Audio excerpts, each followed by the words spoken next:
नमस्कार मेरे प्यारे साथियों, कैसे हैं आप सब।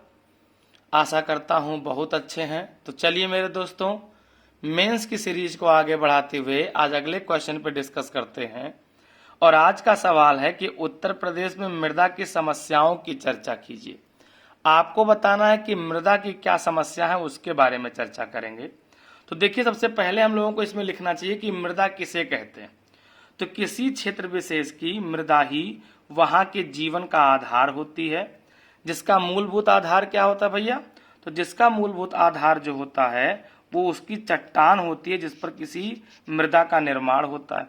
और उसी के अपक्षय अपरदन से किसका निर्माण होता है? मृदा का निर्माण होता है। उत्तर प्रदेश का बृहद भौगोलिक क्षेत्र होने के कारण यहाँ की मिट्टी को मुख्यतः 3 भागों में बांटा गया है। भाई, भौगोलिक आधार पर मृदा मिलेगी ना। तो यूपी की मृदा कितने भागों में बटी है? 3। भाबर एवं तराई, कंकड़ पत्थर वाली भाबर, दलदली भाग वाली तराई। गंगा की मिट्टी मैदानी भाग की, बांगर और खादर सर्वाधिक उपजाऊ मृदा है। फिर दक्षिण के पठार की मिट्टी लाल एवं काली। अब मेन सवाल चूंकि बेटा मृदा की समस्या से पूछा गया है, तो हमें उस पर फोकस करना है। तो इसलिए प्रदेश में मिट्टी की विविधता ने कृषि की विविधता को जन्म दिया है, परंतु प्राकृतिक तथा काफी हद तक मानवीय क्रिया के कारण मृदा के में निम्न समस्याएं उत्पन्न हो रही हैं। जैसे क्या हो रहा है? मृदा का अपरदन, इससे मात्रात्मक और गुणात्मक दोनों ह्रास हो रहा है। इसका मतलब क्या है कि अपने स्थान से दूसरे स्थान पर वाह्य कारकों द्वारा जमाव हो जा रहा है।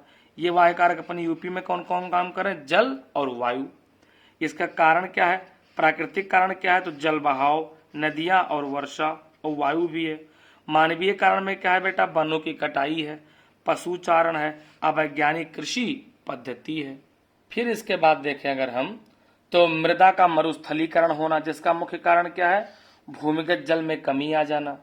फिर मृदा का लवणीय एवं क्षारीय होना, अति सिंचाई एवं रसायन खाद की तरफ झुकाव अधिक हो जाना।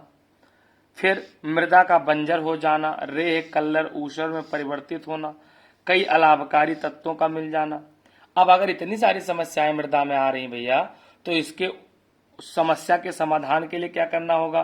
तो जैव कंपोस्ट को बढ़ावा, वृक्षारोपण को प्रोत्साहन, नवीन तकनीकी का प्रयोग, मृदा कार्ड योजना, पीएम प्रणाम को प्रोत्साहन, पेस्टिसाइड रसायन का कम प्रयोग, जैविक खाद का अधिक प्रयोग करना, जैव पेस्टिसाइड का अधिक प्रयोग करना, सिंचाई के नए तरीकों का प्रयोग करना, समय समय पर मृदा की जांच करना इत्यादि का प्रयोग करके मृदा समस्या का न्यूनीकरण करके उत्पादन को बढ़ावा देना है, ताकि प्रदेश को कृषिगत सभी फसलों के उत्पादन में प्रथम स्थान पर लाया जा सके।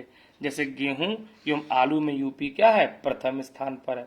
ऐसा कुछ आप अपना इंट्रो के बाद और कंक्लूजन को जोड़ सकते हो मेरे भैया। और भी समस्याएं और भी उपाय आप इसमें दिखाइए, ताकि एक बढ़िया आंसर बन जाए। ठीक है दोस्तों, चलिए बहुत बहुत धन्यवाद। Thank you.